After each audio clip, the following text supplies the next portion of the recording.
did a retreat here in Austin recently, and a dad asked a really great question. He said, my 10-year-old son is obsessed with getting stuff.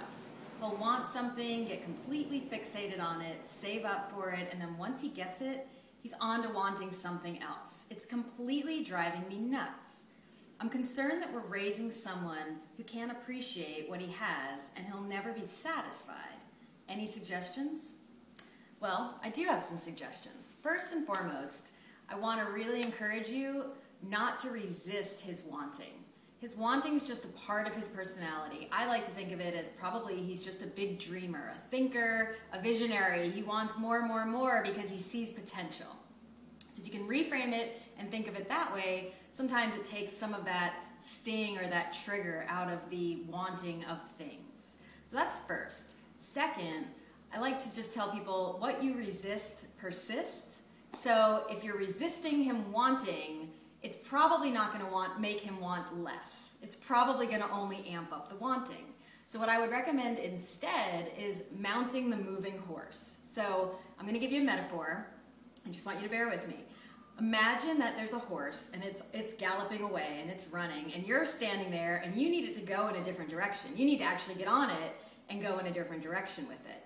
So if it's moving and you just grab the reins and try to stop it, it's probably not going to do what you want it to do. It's probably going to get spooked and it's going to run off.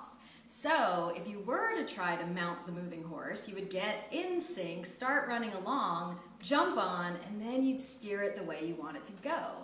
And in this situation with your child who wants stuff, what that looks like is really getting in there with him and playing with the wanting, asking him, what do you love about it? What's exciting about that new feature? What would you do with it?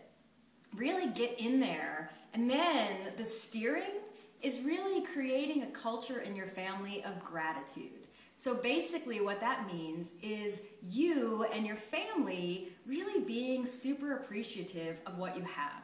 So it might mean at breakfast or at dinner or at bedtime, creating a little practice of, hey everybody, it's time to say our gratitudes. What are we loving about our life?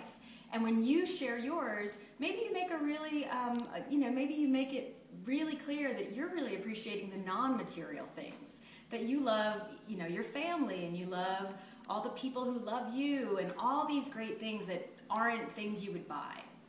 So those are my suggestions, and what I want all of you out there watching to do today is think about a time where you could bring more gratitude into family life.